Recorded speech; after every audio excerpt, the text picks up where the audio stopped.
Vamos a explicar el armado de las funciones para un display de 7 segmentos. El display de 7 segmentos es aquel que nos permite representar los dígitos del 0 al 9, por ejemplo. También nos permite representar algunas letras en mayúscula o minúscula, dependiendo de qué segmentos se prendan, qué número o letra se va a formar. Nuestra idea es poder representar los números, todos los números decimales, es decir, todos los dígitos que van del 0 al 9. Y para ello vamos a utilizar 4 variables, ¿sí? Si nosotros tuviésemos 3 variables, tendríamos 8 representaciones, del 0 al 7, no sería suficiente. Con 4 variables podemos representar 16 combinaciones diferentes posibles, pero en este caso solo necesitamos 10. Ya tenemos planteadas las combinaciones en la tabla de verdad. Esta tabla de verdad podría seguir hacia abajo, pero como ya dijimos, en este caso no es necesario. Tenemos la imagen de los segmentos. Vamos a ver qué pasa cuando queremos representar el número 0 y qué segmentos deben prender para ello. Como se muestra ahora, el 0 encendido prendería todos los segmentos menos el segmento del medio, que es el G. Por lo tanto, nuestra tabla de verdad, las salidas serían para el 0 todas en 1, es decir, todas encendido, menos el último, que es un 0. Ahora bien, si queremos representar al 1, el mismo será prendiendo únicamente los segmentos B y C. Por lo tanto, en nuestra tabla de verdad pondremos 1 en los segmentos B y C, y el resto de los segmentos quedará en 0. No me voy a poner a representar todos los números, pero sí lo que vamos a hacer es también pensarlo desde otro lugar, es decir, desde el segmento. Por ejemplo, para el número 2, el segmento que se va a formar, vamos a indicar cómo, se forma de la siguiente manera. Vemos que el segmento A necesariamente va a estar encendido. Para el caso del 3, pasará exactamente igual. El segmento A estará prendido. En el caso del 4, el segmento queda apagado. Con el número 5 estará encendido.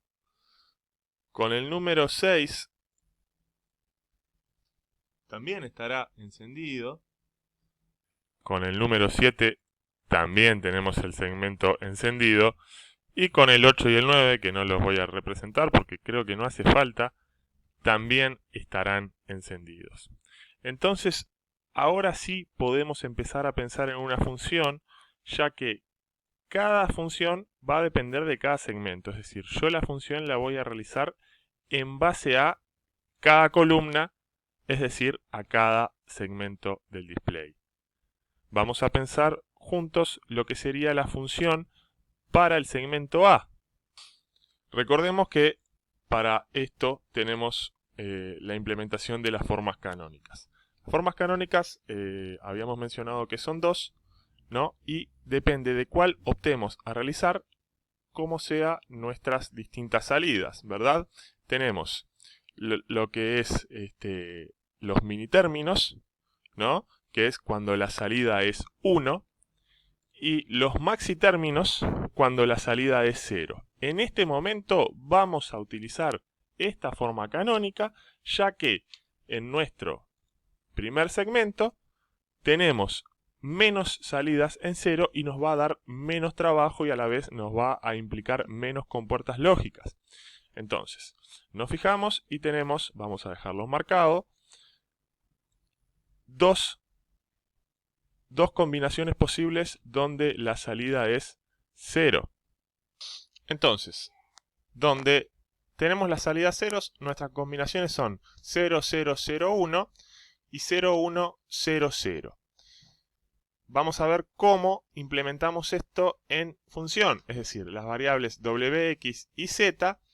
Vamos a tener que tener en cuenta su valor para saber si la representamos en su formato original o complementada. Y acá lo que vamos a tener en cuenta es que cuando es 1, cuando nuestra variable en esa posición ¿sí? En esa combinación vale 1, la vamos a marcar como complemento, ¿sí?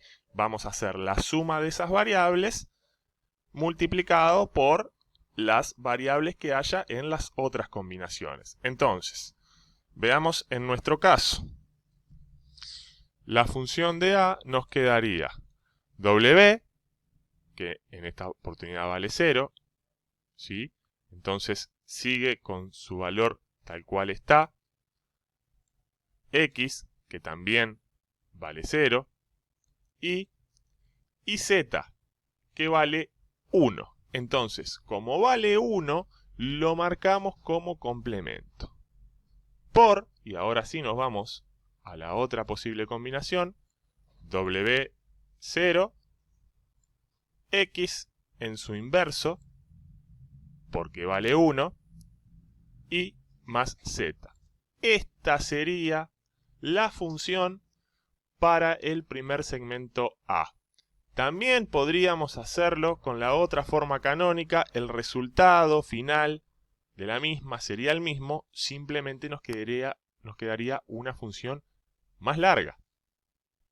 Completamos el segmento E para poder hacer la función del mismo y poder ver otra forma, es decir, la otra forma canónica. En este caso nos pasa que el segmento E no prende tanto como el segmento A, por ejemplo, entonces tenemos solamente 4 unos y nos conviene utilizar la forma canónica de los minitérminos, ¿verdad? Que son la suma de los productos. En este caso, ¿sí? Es cuando nuestra salida es 1, como ya especificamos, y el complemento, la inversión, es cuando nuestra variable está en 0. Entonces, vamos a observar qué es lo que sucede, ¿verdad? Yo ya marqué cuáles son aquellas salidas con 1, ¿sí? Están acá marcadas. Entonces, bueno, en el primer caso, nuestras 4 variables valen 0, por eso es que las 4 variables están en su forma inversa, en su complemento. La siguiente, tenemos que la i vale 1, por eso no está en complemento, el resto sí. Tenemos 0, 1, 1, 0, 0, 1, 1, 0. Y por último, 1 y las 3 en 0, es decir, las 3 inversas en complemento. Una vez que tengamos todo, vamos a ir desarrollando esos circuitos.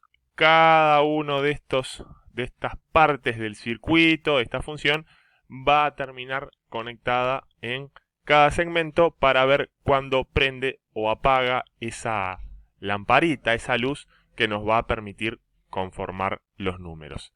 Algo que tenemos que recordar es que la multiplicación es la compuerta AND y la suma es la compuerta OR.